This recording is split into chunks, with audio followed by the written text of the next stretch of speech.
Welcome to this brief demonstration of Auto-GPT. Today we'll be showcasing the AI's learning ability by asking it to research information about itself. Let's begin. The program's first step is to use Google to find relevant websites to what it's researching.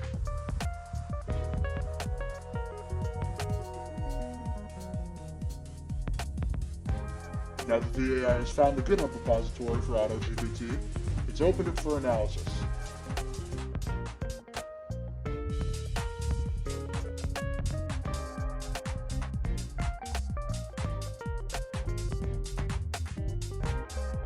After scanning the website's contents, it has summarized them and will now place them in the Auto-GPT.txt file we have opened. As we can see, Auto-GPT can teach itself about different topics using the internet, allowing it to have a better understanding of the current world than ChatGPT.